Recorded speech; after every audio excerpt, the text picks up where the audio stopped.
രോഗീ പരിചരണം മാത്രമാണ് palliative care എന്ന ധാരണയെ തിരുത്തുകയാണ് ഗ്രീൻ പാലിയേറ്റീവ്. വീടിന് പുറത്തിറങ്ങാൻ ശരീരം തടസ്സം നിൽക്കുന്നവർക്ക് ഇവർ പുറം ലോകത്തിന്റെ കാറ്റും വെളിച്ചവും പകരുന്നു. ഗ്രീൻ പാലിയേറ്റീവിന്റെ പ്രധാന ക്യാമ്പയിനുകളിലൊന്നായിരുന്നു വീൽചെയർ സൗഹൃദ സംസ്ഥാനം.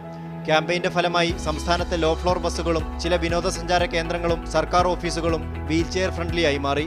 ഇങ്ങനൊരു ആശയമുണ്ട്, ഇങ്ങനൊരു പ്രശ്നം ഡിഫറൻ്റ്ലി ഏബിളായ ആളുകൾക്കുണ്ട്. ഒരു സഞ്ചാര സ്വാതന്ത്ര്യം എന്നത് നിഷേധിക്കപ്പെടുന്ന ഒരു കാര്യമാണെന്നൊക്കെ ഒരു തോന്നൽ അവർക്ക് ഉണ്ടാവാൻ കാരണമായിട്ടുണ്ട്. വളണ്ടിയർമാരിൽ അധികവും വിദ്യാർത്ഥികൾ. പഠനത്തിന്റെ ഇടവേളകൾ അവർ മറ്റുള്ളവർക്ക് സമർപ്പിക്കുന്നു. മറ്റുള്ളവർക്ക് വേണ്ടി സമയം കണ്ടെത്തുക എന്നുള്ളതൊക്കെ അതൊക്കെ വളരെ കുറഞ്ഞു വരുന്നൊരു കാലഘട്ടം കൂടിയാണ്. അപ്പോൾ വീട്ടിൽ നിന്ന് പോലും സപ്പോർട്ട് ഉണ്ടാവാറില്ല. വീട്ടിൽ പറയാതൊക്കെ നമ്മളെ കൂട്ടത്തിൽ വന്ന് ഞങ്ങളുടെ ഈ പ്രവർത്തനവുമായിട്ട് ബന്ധപ്പെട്ട് പ്രവർത്തിക്കുന്ന ഒരുപാട് സ്റ്റുഡൻസ് ഞങ്ങൾക്കുണ്ട്. നൈജീരിയൻ പരിസ്ഥിതി പ്രവർത്തകനായിരുന്ന കെൻ സരോബിവയെ പോലുള്ളവരുടെ ഓർമ്മകളാണ് ഗ്രീൻ പാലിയേറ്റീവിന്റെ പരിസ്ഥിതി പ്രവർത്തനങ്ങളുടെ ഊർജം. മീഡിയ 1 കോഴിക്കോട്.